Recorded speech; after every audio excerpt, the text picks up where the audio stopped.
উফ, যে কালার, মনে হচ্ছে এখনই জিহ্বা দিয়ে পানি বের হয়ে যাবে।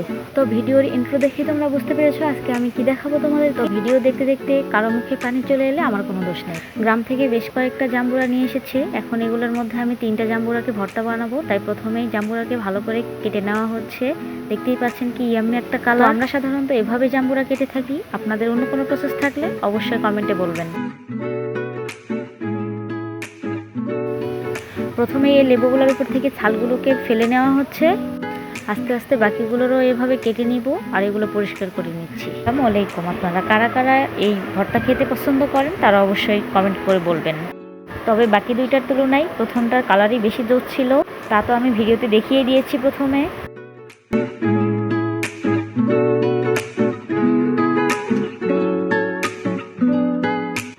তাই তো বসে পড়েছি কোষগুলোকে এভাবে ছিলতে।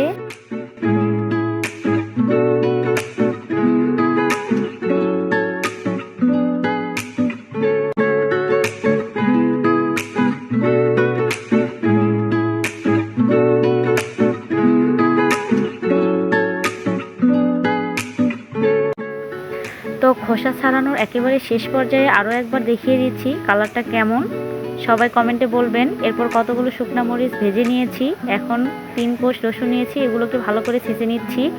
আর স্পেশাল একটা লবণ আছে, সেটা দেখতেই পাচ্ছেন, বিট লবণ। এটার কী কী উপাদান দিয়ে তৈরি সেগুলো ভালো করে দেখিয়ে দিচ্ছি।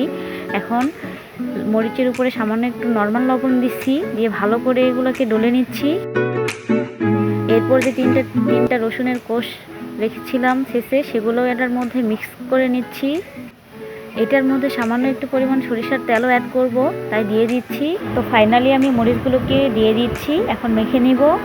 তবে আপনারা চাইলে শুকনো মরিচের পরিবর্তে কাঁচা মরিচও এখানে অ্যাড করতে পারেন, যার মুখে যেমন স্বাদ লাগে ঠিক তেমন অনুযায়ী এটা ব্যবহার করবেন। তারপর এটার উপর দিয়ে একটু বিট লবণ ছিটিয়ে দিয়েছি। তো একটা জিনিস দিতে ভুলে গিয়েছি, তাই এটার মধ্যে আবারও অ্যাড করলাম 4-5টা তেঁতুল। না দিলেও চলে, বাট আমার ছিল দেখে আমি দিয়ে দিয়েছি। এখানে তেঁতুলগুলোকে ভালো করে মেখে এখানে দিয়ে দিব, আর বিচিগুলোকে এখানে থেকে আলাদা করে ফেলে দিব।